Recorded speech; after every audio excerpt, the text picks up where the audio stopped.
Ini ya nampol pipi lu. Udah mah, aku nggak apa-apa. Gua yang kenapa-napa. Udah diajarin jutaan kali. Lu kalau ditonjok, bales tonjok. Kalau dilecehin, bales bakar. Halo ganteng. Siapa namanya? Bom. Oke gini Bob. Lu sekarang pukul anak gue sekali lagi biar dia jago berantem. Aku minta ampun, Tante. Enggak, santai. Justru saya terima kasih kamu bantu anak saya dewasa. Cepetan.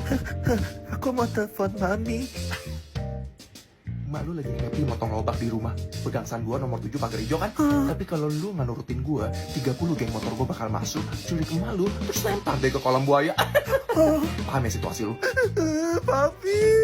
Nggak usah nangis. Papi kamu nggak bisa ngapa-ngapain. Kantornya punya teman baik saya. Kalau macam-macam tinggal dipecat, besok tidur di jalan loh. Cepetan. Ayo bang. Haji Bek. Aduh. Nah kan impas. Besok-besok jangan berantem lagi ya. Gimana?